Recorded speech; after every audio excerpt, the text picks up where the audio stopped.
پہلے باقاعدہ اہتمام ہوتا تھا کہ رمضان آنے والے ہیں، رمضان کے مہینے کی تیاریاں ہوتی تھی باقاعدہ، لیکن آج کوئی تیاری نہیں، کیونکہ ہم آج اس طرح دنیا کے چکر میں پڑ گئے کہ ہمیں کسی مہینے کی کوئی پرواہ نہیں۔ جانتے ہو یہ مہینہ کیسا ہے؟ اس مہینے میں لوگ زکوٰۃ کیوں نکالتے ہیں؟ اس میں دگنا ثواب ملتا ہے، ایک نیکی پر دگنا ثواب۔ اگر کوئی نفل پڑھتا ہے تب اسے واجب کا ثواب ملتا ہے، اور اگر کوئی سنت پڑھتا ہے تو اسے فرضوں کے برابر ثواب ملتا ہے، اور اگر کوئی فرض ادا کرتا ہے اس مہینے میں تو اللہ تعالیٰ اسے 70 فرضوں کے برابر ایک فرض کا ثواب عطا فرماتا ہے۔ یعنی ایک فرض پڑھا آپ نے تو 70 فرضوں کا ثواب ملے گا۔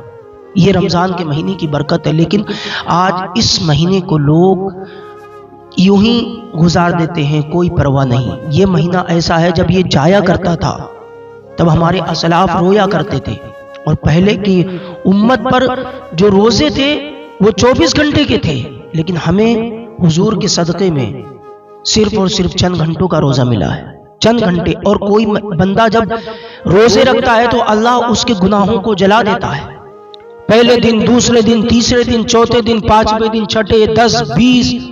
جب آخری روزہ ہوتا ہے تو اللہ پاک بالکل اس کو پاک اور صاف فرما دیتا ہے کہ جاؤ آج تم آزاد ہو، اب تم بالکل صاف و شفاف ہو۔ لیکن کیا روزہ کے بعد میں ہم اس طرح گناہ کو چھوڑ دیتے؟ نہیں۔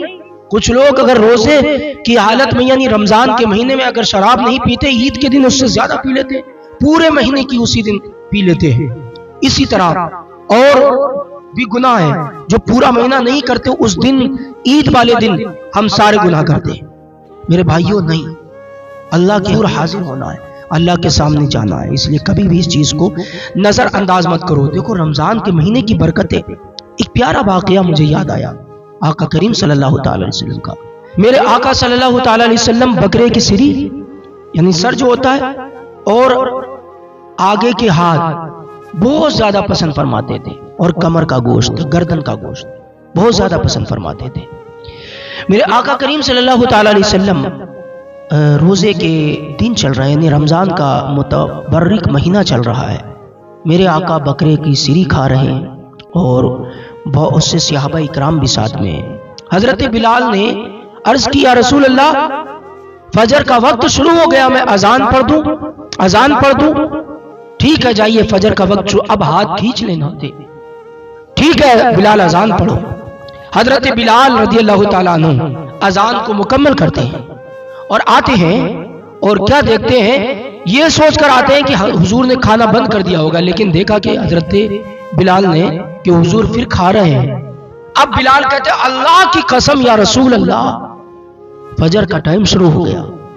حضور نے فرمایا اے بلال اگر تو آج اللہ کی قسم نہ اٹھاتا تب صبح صادق ہی نہیں ہوتی، یعنی سحری کا ٹائم ختم ہی نہیں ہوتا۔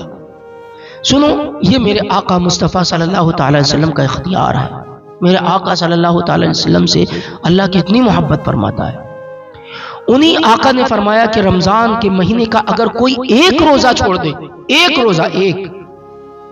روزہ اگر کوئی چھوڑ دے، ساری زندگی روزے رکھتا رہے، لیکن رمضان کے ایک روزے کی برابری ساری زندگی کے روزے نہیں کر سکتے، یعنی ساری زندگی یعنی سارے سال کے روزے ایک ترازو میں رکھ دیے جائیں اور رمضان کے مہینے کا ایک روزہ ایک ترازو میں رکھ دیا جائے تو ایک روزے کی برابری سارے مہینوں کے روزے مل کر کے ادا نہیں کر سکتے۔ یہ رمضان کے مہینے کی برکت ہے۔ تو رمضان کے مہینے میں دگنا ثواب ملتا ہے، اسی لیے لوگ زکوٰۃ نکالتے ہیں۔ میرے بھائیوں رمضان کا ادب کرو، رمضان کے مہینے کے روزے رکھو۔ اور ایک چیز بہت زیادہ دیکھی جاتی ہے کہ لوگ اکثر اس چیز میں مبتلا رہتے ہیں کہ رمضان کے مہینے میں رمضان میں جب ہم دعا پڑھتے ہیں روزہ کھولتے وقت، وہ دعا پہلے پڑھی جائے گی یا بعد میں پڑھی جائے گی؟ بہت لوگ سوال کرتے ہیں، بڑا پریشان رہتے ہیں۔ سنیے، رمضان کے مہینے میں تو دعا جو ہے پہلے نہیں پڑھی جاتی، بعد میں پڑھی جاتی ہے۔ حدیث کریمہ ملتی ہے کہ آقا کریم صلی اللہ تعالی علیہ وسلم نے پہلے افطار کیا، اس کے بعد یہ دعا پڑھی، اللہم انی لکا صمت وبک امنت وعلیک توکلت وعلی رزقک افطرت حضور نے یہ دعا یعنی اے اللہ میں نے تیرے لیے روزہ رکھا، تجھ پر ایمان لایا اور تجھ پر ہی بھروسہ رکھتا ہوں اور تیرے دیے ہوئے رزق سے ہی میں نے افطار کیا. تو یہ سب فعل ماضی ہے. ماضی کوئی بھی صیغہ جو ہے مضارع کا نہیں، سارے صیغے جو ہے فعل ماضی کیا ہے. اس لیے ترجمہ بھی یہ بتاتا ہے کہ پہلے روزہ کھولنا ہے پھر یہ دعا پڑھنا ہے. یعنی آپ حضور سے روزہ کھولیں کیونکہ یہ سنت ہے.